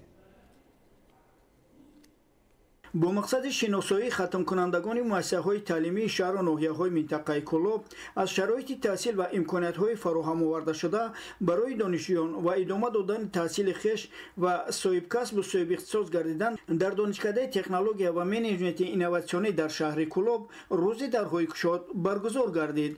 داوطلبان هنگام بازدید نمودن از دانشکده سراول از نمایشگاه دستاوردهای آموزگاران و دانشجویان و محصولات‌های استحصال نموده پارک تکنولوژی دیدن نموده. سپس از صنفخانه‌های مولتی‌مدیا، صنفخانه‌های نو زمانه‌ای و مجهز با تکنیک‌های معاصر در روند تعلیم، آزمایشگاه‌ها، مرکز مد و زیبایی، پارک اینوواسیونی تکنولوژی، مرکز آموزش زبان‌ها، کتابخانه علمی الکترونی، تالار ورزشی، خوابگاه زمانه‌ای و روند تعلیم در دانشکده آشنا گردیدند. مورد به ذکر است که دانشکده مذکور با بهترین و معاصرترین تکنیک و تجهیزات و لوازمات تعلیمی و تجربوی تامین بوده بهترین آموزگاران برای آماده نمودن متخصصان در بازار مهنت رقابت‌پذیر جلب گردیدند. با مقصد جلب داوطلبان و دانشکده تکنولوژیا و منیجمنت اینوواسیونی در شهر کلاب که طریق مرکز ملی تستی نزد پرزیدنت جمهوری تاجیکستان صورت گرفت. امروز روزی درهای گشاد و معرفی دستاوردهای دانشکده برگزار گردید. دانشکده متخصصان رقابت‌پذیر با بازار مهنتی را تیار می‌نماید. ضمن صحبت با داوطلبان در تالار مجلسی دانشکده اطلاع داده شد که پرزیدنت جمهوری تاجیکستان محترم امامعلی رحمان ضمن ارائه پیام نوبتی پیشنهاد نمودند که در زمینه دانشکده تکنولوژیا و منیجمنت اینوواسیونی در شهر کلاب دانشگاه اینوواسیا و تکنولوژیاهای رقمی تأسیس داده شود و با این دانشگاه مقام پایگاه اساسی تیار کردن متخصصان سمت مذکور داده شود. علاوه گردید که دانشکده با 65 دانشگاه و دانشکده‌های خارجی کشور همکاری دارد و دانشجویان امکان دارند که تحصیل خویش را در آن دانشگاه و دانشکده‌ها ادامه دهند. باید گفت که دانشکده تکنولوژیا و منیجمنت اینوواسیونی در شهر کلاب عین حال دارای 4 فاکولته بوده از روی 37 اختصاص متخصصان را آماده می‌نماید که یکی از مؤسسه‌های تحصیلات عالی کسبی در ولایت ختلان به شمار رفته متخصصان را در زمینه اختصاص‌های تکنیکی و تکنولوژیاهای معاصر ساحوی تیار کرده برای تامین کارخانه‌های صنعتی و مؤسسه و اداره‌ها در تطبیق هدف 4 ملی صنعتی کنونی با سرعت کشور نقش مهم می‌باشد. رحمتعلی نظری، ایرج قربانعلی، شهر کلاب اخبار. جهت забономӯзии насли наврас давоми 1 моҳ дар шаҳру ноҳияҳои вилояти хатлон фестивали омӯзиши забони русӣ баргузор гардид. дар шаҳри норак ин ҳафтаи омӯзиш бо ширкати фаъолонаи омӯзгорон ва хонандагон доир шуд. дар ҷумҳурии тоҷикистон ба таълим ва омӯзиши забонҳои русию англисӣ таваҷҷӯҳи махсус зоҳир мегардад. бо мақсади ҷалби ҳарчи бештари наврасону ҷавонон ба омӯзиши забонҳои хориҷӣ 4 апрели соли 2003 фармони президенти ҷумҳурии тоҷикистон муҳтарам эмомалӣ раҳмон дар бораи такмили таълим ва омӯзиши забонҳои русӣ ва англисӣ дар тоҷикистон ба имзо расид. тоҷикистон яке аз аввалинҳо шуда дар сатҳи қонунгузорӣ барномаи давлатии такмили таълими забонҳои хориҷӣ аз ҷумла забони русиро тасдиқ кардааст. дар меъёрҳои давлатии таҳсилоти ибтидоӣ, миёна ва олии касбӣ ба забони русӣ мақоми фанни ҳатмӣ дода шудааст. бо таъкиди пешвои миллат президенти ҷумҳурии тоҷикистон муҳтарам эмомалӣ раҳмон забони русӣ барои тоҷикон забони дуюми модарӣ маҳсуб ёфта ва он барои ҷомеаи мо аҳамияти бузурги воқеӣ дорад. моҳвораи фестивали омӯзиши забони русӣ ки бо ибтикори раёсати маорифи вилояти хатлон давоми чанд рӯз мешавад ки дар шаҳру ноҳияҳои вилоят баргузор гардида истодааст, шаҳодат аз он медиҳад ки дар муассисаҳои таълимии мамлакат ба омӯзиши забони русӣ таваҷҷӯҳи бештар зоҳир карда мешавад. در مؤسسه‌های تحصیلات میانه عمومی شهر نورک دوام یک ماه دوره اولی فستیوال آموزش زبان روسی دایرو برگزار کرده شد. در فستیوال زیاده از 800 نفر خوانندگان و 100 نفر آموزگاران مؤسسه‌های تعلیمی شهر نورآفران نورک فعالانه شرکت ورزیدند. راهاندازی فستیوال آموزش زبان روسی را مسئولان جهت آموزش زبان‌های خارجی و بلند برداشتن ذوق زباندانی جوانان و نورسان که از دستور و هدایت‌های پیشوای ملت پرزیدنت جمهوری تاجیکستان محترم امامعلی رحمان منشأ می‌گیرد هدفمند ارزیابی نمودند. دور شهری فستیوال آموزش زبان روسی در شهر نورک جنببست کرده شد. بهترین ها غالبان دور شهری فستیوال با افتخارنامه سپاسنامه ریاست معارف ولایت خپلان سرفراز گردیدند. محمد علی عبدالکریم شهباز غلامزاده، نورک، اخبار.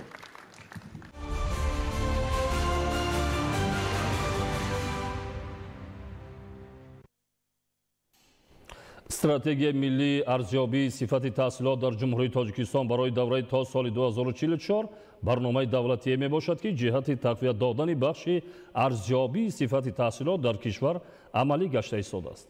این استراتژی ملی به تکمیل روند تعلیم روانه شده به تأمین صفت تحصیلات مساعدت میکند و برای اشتراک در ارزیابی بین المللی صفت تحصیلات زمینه میگذارد. در همین زمینه در شهر دوشنبه همایش برگزار گردید.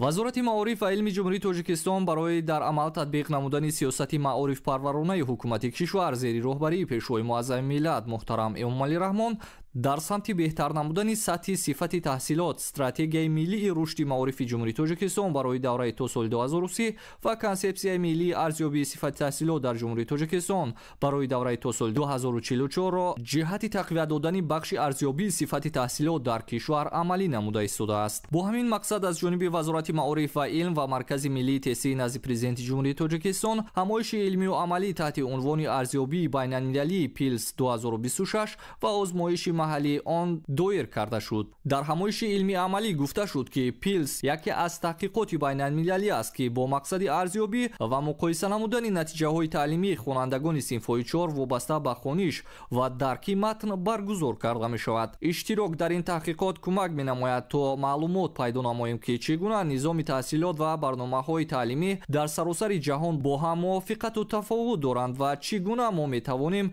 از بهترین تجربه های جهانی برای رشد معارف تاجیکستان استفاده نماییم. تاکید کرده شد که صفت تحصیلات با در نظر داشت تامین شرایط مساعد برای تعلیم و تربیت، اقتدار کادری، ادبیات تعلیمی با قابلیت ذهنی و فیزیولوژی تربیت گیرندگان و خوانندگان مطابق، واسطه های تعلیمی، مواد متدی و عیانی، اینچنین از خودکنی برنامه های تعلیمی و تربیوی موافق با طلبات استانداردهای دولتی تحصیلات مورد ارزیابی قرار میگیرد. وابسته به عملشوی استراتژی ملی رشد معارف جمهوری تاجیکستان برای دوره تا سال 2030 و نقشه میانمولتی عملی آن برای سال 2024-26 از طرف وزارت معارف و علم جمهوری تاجیکستان برگزاری ارزیابی بین المللی پیرز گزارنده شده ایستاده است. باید ذکر نماییم که این ارزیابی از طرف اساسیاسیون بین المللی ارزیابی اینچنین از طرف کالج بوستونی شتات‌های متحده آمریکا گزارنده می شود. باید قید نماییم که در این ارزیابی که در آن 42 مؤسسه تحصیلات میانه عمومی جمهوری تاجیکستان با فراگیری 25 شهر ناحیه در آن اشتراک می نمایند. سمینار 3 روزه امروزه که گزارنده می شود برای آموزگاران مکتب‌های میانه عمومی ما که در این چهاربینی اشتراک میکند امکانیتی در سطح بلند گذراندن این ارزیابی و آموختن آن دانش‌هایی که از ترینران میگیرند گزارنده می شود. در همایش دیگر نمایندگان از تحقیقات بین المللی پیشرفت صفت خوانش در تاجیکستان نیز با معروضه‌های فراگیر خویش برآمد نموده طریق نوار از زینه به زینه عملی سازی هدف‌های برنامه مذکور را در نظام تحصیل کشور شهر دادند. در ادامه کنفرانسیای علمی عملی از جانب هماهنگسازان ملی تحقیقات با گروه کاربران برنامه تحقیقات بین المللی پیلس نزدیکی‌های در عمل تطبیق نمودن هدف‌های تحقیقات مذکور را نشان دادند. таъкид кардан ба маврид аст ки бо иштирок дар арзёбии байналмилалии пилс 2026 роҳи дар амал татбиқ намудани муносибати босалоҳияти таълимӣ дар зинаи таҳсилоти ибтидоӣ ҳамвор гашта омӯзгорон бо истифода аз намунаи супоришҳои ин арзёбӣ ба шогирдони худ дар ҳаёт татбиқ намудани донишҳои андӯхтаи хешро бо роҳу усулҳои муосири таълим ба роҳ мемонанд ки дар натиҷа хатмкунандагони муассисаҳои таҳсилоти умумӣ дар кишвар дар оянда дорои зарфиятҳои баланди донишҳои замони муосир ва қобилиятҳои баланди зеҳнӣ хоҳанд гашт. гирифтани насли солим ва зиёд намудани саршумор ба рушди соҳа, баланд бардоштани маҳсулот нокейчоро ва қонеъгардонидани талаботи истеъмолии аҳолӣ бо ин маводи ғизоӣ ниёзи аввал мусоидат менамояд. айни замон дар чарогоҳҳои мамлакат маъракаи наслгирӣ идома дорад. шаҳри бештар дар таҳияи Гулчеҳраи Сатор. омадани баҳор ва сарсабзию бедории табиатро дар баробари кишоварзон чорвадорон низ бо умеду фараҳ истиқбол мегиранд, зеро дар ҳамин фасл заҳмати яксолаи онҳо самар меорад. ин шабу рӯз барои чорвадорон як давраи хеле ҳассос ба ҳисоб меравад. хоҷагиҳое ки ба парваришу нигоҳубини моли майда машғуланд, талош менамоянд ки ҳама қоидаҳои зооветеринарӣ ва хӯроки консентратӣ ба мешҳои зоиён сари вақт таъмин гардад. рушди соҳаи зотпарварӣ ва хушдодкунии чорво барои афзун намудани саршумори чорво ва маҳсулнокии он, зиёд намудани ҳаҷми истеҳсоли гӯшту шир ва таъмини амнияти озиққавории кишвар мусоидат намуда, ҷиҳати баланд бардоштани сатҳи зиндагонии мардум ва ташкили ҷойҳои нави корӣ заминаи боэътимод мегузорад.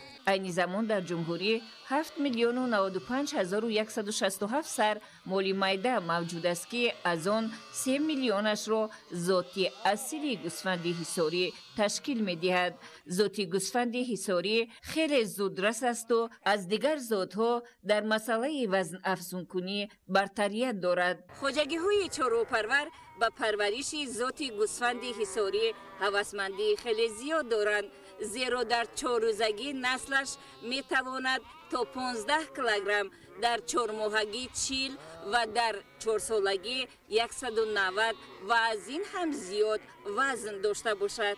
хоҷагии деҳқонии зотпарварии меҳнат роҳат аслан ба парвариши зоти гӯсфанди ҳисорӣ машғул асту саршумори моли майда дар ин хоҷагӣ зиёда аз 2500 ададро ташкил медиҳад. ҳама намудҳои хӯрокҳои консентратӣ дар хоҷагӣ мавҷуд аст. хӯрокҳои дурушт низ ҳама чи ҳаст. таваллудчои худи барам 98% ташкил карда шудааст.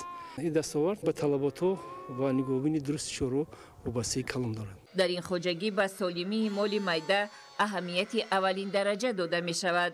ин омил асоси афзунгардонидани саршумор ва рушди соҳаро таъмин менамояд. яке аз роҳҳои хушзодкунӣ ва зиёд намудани саршумору гирифтани даромади бештар ин бо роҳи сунъӣ бордор намудани чорво ба ҳисоб меравад ки чорводорон метавонанд бо истифода аз як сар қучқор ҳазорон сар бараи солим ба даст оранд. зоти аслӣ яъне бо роҳи селексия кардан ин қучқорҳои наслиро мо удадор шудем ки ҳар сол на камтар аз 500 сар бояд қушқори наслӣ ки ба стандартҳои баланди зоти гӯсфанди ҳисорӣ барои фақат селексияи типҳои нав ҷавобгӯ бошад ва ба чорвадорон пешкаш кунем.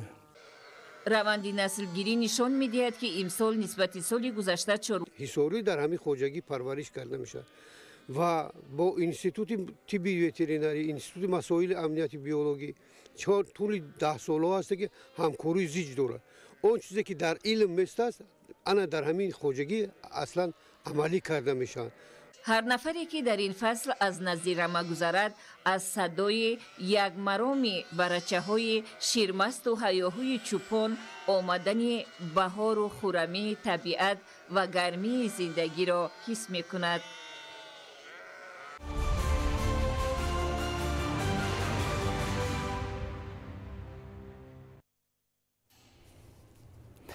хабарҳо аз хориҷи кишвар. хадамоти хизматрасонии почтаи Штатҳои Муттаҳидаи Америка тақрибан 10 000 кормандашро ихтисор мекунад. дар шаҳри Флоренсияи Италия боришоти шадид обхезиро ба миён овард. шарҳи пурраи хабарҳо. соли сипаришуда дар давлатҳои иттиҳоди аврупо 127 000 ҳолати гирифторшавии сокинон ба бемории сурхча ба қайд гирифта шуд ки ин нишон дод дар 27 соли охир дараҷаи рекордӣ ба шумор меравад. дар ин бора намояндагони созмони умумии ҷаҳонии тандурустӣ ва юнисеф хабар доданд. бештари гирифторони ин беморӣ кӯдакони то 5 сола мебошанд. ба гуфтаи коршиносон паҳншавии бемории сурхча дар давраи пандемияи COVID-19 ба қайд гирифта шуда буд. табибон авҷ гирифтани бемории сурхчаро дар сари вақт эм накардани сокинон арзёбӣ мекунанд. дар шаҳри Флоренсияи Италия боришоти шадид обхезиро ба миён овард. аз рӯи маълумоти ҳавошиносон дар як шабонарӯзи охир боришоти якмоҳаи борон ба қайд гирифта шудааст. ҳолати пешомада боиси зери об мондани даҳҳо бинои истиқоматию маъмурӣ гардид. ҳамчунин дар пайи обхезии шадид фаъолияти чанд муассисаи таълимии миёна ва боғчаҳои кӯдакона қатъ карда шудааст. номусоидии вазъи ҳаво ба фаъолияти фурудгоҳҳои шаҳри Пиза ва Флоренсия халал ворид карда сабаби ба таъхир гузоштани парвози ҳавопаймоҳо ба даҳҳо хатсайри дохилӣ гардид. барои бартараф намудани оқибатҳои боришоту обхезӣ кормандони хадамоти коммуналӣ фаъолият доранд. гурӯҳи силоҳбадастон дар қисми ҷанубу ғарбии ҷумҳурии исломии покистон ба корвони мошинҳои хизматчиёни ҳарбӣ ҳамла карданд. дар натиҷа 7 нафар ба ҳалокат расида 21 каси дигар ҷароҳат бардоштанд. захмиён аз тарафи кормандони хадамоти дахлдор ба беморхонаҳои наздикии ҳодиса интиқол дода шуданд. аз рӯи маълумоти расида террористи худкуш нақлиёти дорои таҷҳизоти таркандаро ҳангоми гузаштани корвони мошинҳои низомиён ба кор даровард. баъдан чанд силоҳбадасти дигар ҷониби хизматчиёни ҳарбӣ оташ кушода сипас аз маҳалли ҳодиса фирор намуданд. дар як маркази дилхушии шабонаи шаҳри Кочани Македонияи Шимолӣ сӯхтор сар зад. бар асари ҳодиса 59 нафар ба ҳалокат расида, зиёда аз 100 каси дигар ба ҷароҳати гуногун ба беморхона интиқол дода шуданд ки табибон вазъи саломатии 18 тан аз маҷрӯҳонро вазнин арзёбӣ мекунанд. аз ин сабаб эҳтимол шумораи ҳалокшудагон афзоиш ёбад. мувофиқи маълумоти расида сӯхтор ҳангоми консерти як гурӯҳи эстрадӣ ба амал омад.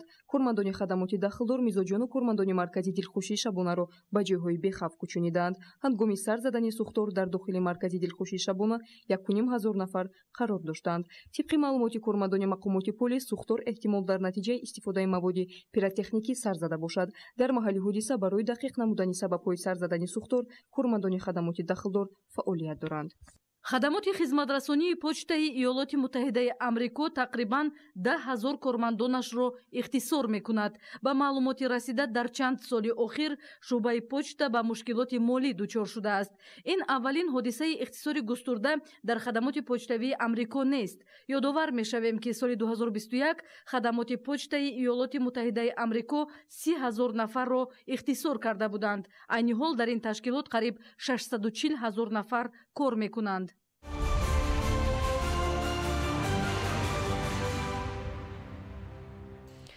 бозиҳои даври дуюми чемпионати тоҷикистон оид ба футбол байни дастаҳои лигаи олӣ 14-16 март баргузор шуданд. раҳматшоҳи обид гузориш медиҳад. дар ҳафтаи дуюми моҳи март бозиҳои даври дуюми чемпионати мамлакат оид ба футбол байни дастаҳои лигаи олӣ баргузор гардид. нахустин шуда дастаи эсхатаи шаҳри хурҷанд ва равшани шаҳри кӯлоб бо ҳам дидор анҷом доданд. ин вохӯрӣ бо натиҷаи 1-0 бо ғалабаи футболбозони соҳили сир дастаи эсхатаи шаҳри хурҷанд анҷом пазируфт.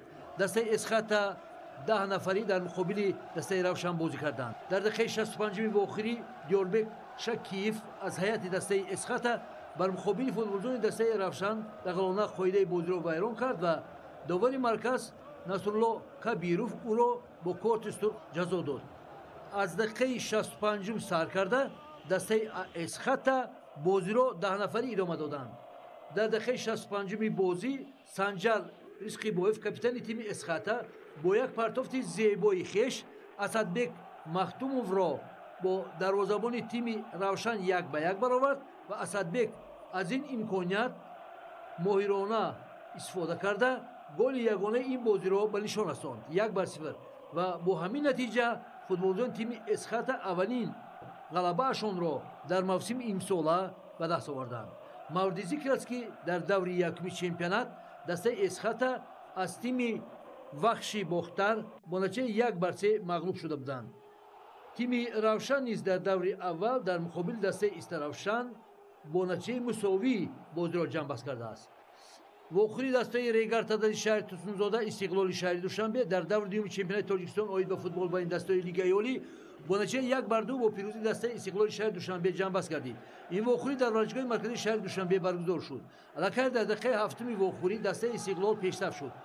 футболбози ҷавони умедбахш содиқҷон қурбонов тавонист тӯбро таслими дарвозаи регарта даст намуда ҳисобро боз намояд. дар қисми аввали рақобат соҳибони майдон маротибаи дуюм хатти муҳофизати дастаи заводи арзи тоҷик регарта дазро рах намуда аз пеналти ҳамлагари марказӣ манучер ҷалилов зарбаи ҳадафнок зада муаллифи гол шуд. бояд гуфт ки футболбози мазкур дар даври дуюм ки пайи ҳам ба задани гол мушарраф гардид, ин аз талошу кӯшиши ин варзишгар дарак медиҳад. натиҷаи ин дидор дар дақиқаҳои охири майдондорӣ 3 дақиқа пеш аз анҷоми вақти асосӣ футболбозони заводи арзи тоҷик регарта даст тавонистанд хатти муҳофизати дастаи истиқлолро рахна карда тавассути легионер Вадво Фрипонг дар дақиқаи 87 голи ҷавобӣ ба самар расонда натиҷаи вохӯриро тағйир доданд 1-2. дар идомаи вохӯрӣ ҳисоб тағйир наёфт ва ин бозӣ бо ғалабаи дастаи истиқлоли шаҳри душанбе анҷом ёфт. фақат дар дақиқаи 4-уми изофашуда дастаи истиқлол Ҷозеф Окоро ба гирифтани корти сурх муҷозот шуд. акнун ин легионери дастаи истиқлол дар вохӯрӣ бо тими ҳосилот ба майдон баромада наметавонад. вохӯрӣ дигар дасто чунин натиҷа доданд. Ҳулбуки Восе Истаравшан 1-0, Вахши Бохтар Хуҷани шаҳри Хуҷанд 2-1, Паншери Ҷалолиддини Балхӣ аз кӯҳи марказии варзиш бо ҳисоби 0-3 шикаст хӯрд. ба ин тартиб баъди натиҷагирии бозиҳои даври дуюми мусобиқа дар ҷадвал дастаи кӯҳи марказии варзиш, Вахш, Ҳулбук ва Истиқлол бо 6 имтиёзӣ мутаносибан ҷойҳои аз 1 то 4-ро касб карданд. бозиҳои даври сеюми чемпионати тоҷикистон оид ба футбол миёни дастаҳои лигаи олӣ рӯзҳои 28-29 март баргузор мешавад. дар ин рӯз клуби марказии варзиши Артиш бо Ҳулбук, Барқчӣ бо Паншер, Истаравшан бо Эсхата, Вахш бо Регарта Даст, Истиқлол бо Ҳосилот ва Равшан бо Хуҷанд рақобат мекунанд. бинандагони азиз, ин буд нашри